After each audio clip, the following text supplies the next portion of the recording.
Smart Ahmednagar news.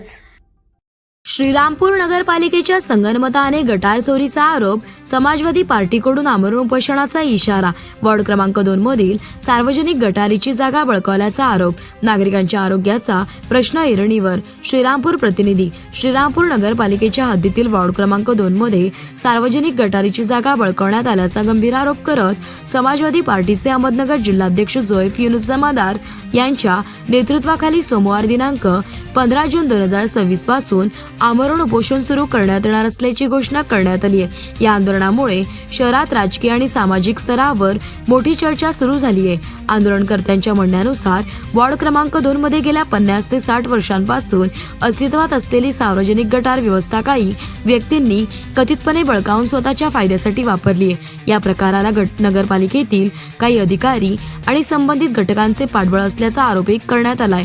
परिसरातील गटारांची नियमित स्वच्छता होत नसल्याने सांडपाणी रस्त्यावर साचत असून नागरिकांना दुर्गंधी, डासांचा प्रादुर्भाव आणि विविध संसर्गजन्य आजारांचा धोका निर्माण झालाय। अनेक वेळा तक्रारी करूनही नगरपालिकेकडून कोणतीही ठोस कारवाई करण्यात आली नसल्याचा आरोप नागरिकांनी केलाय।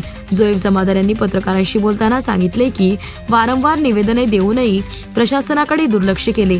सार्वजनिक मालमत्तेचं संरक्षण करणे ही नगरपालिकेची जबाबदारी आहे, मात्र संबंधित प्रकरणात प्रशासनाची भूमिका संशयास्पद वाटत आहे। त्यामुळे नागरिकांच्या न्याय हक्कांसाठी आमरण उपोषण करण्याचा निर्णय घेण्यात आलाय।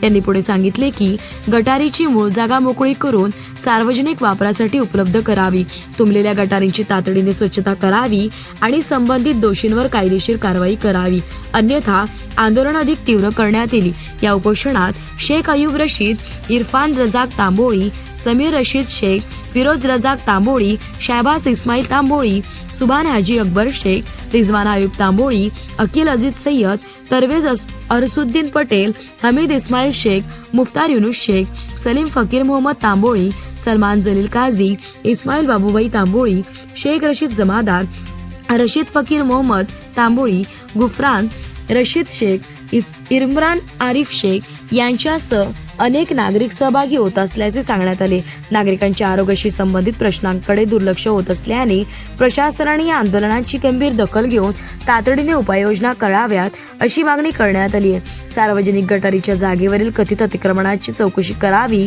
गटारीची मूळ जागा मोकळी करून नागरिकांसाठी खुली करावी, तुंबलेल्या गटारींची तातडीने स्वच्छता व दुरुस्ती करावी, संबंधित दोषींवर कायदेशीर कारवाई करावी, परिसरातील स्वच्छता आणि आरोग्यविषयक समस्या तातडीने सोडवाव्यात।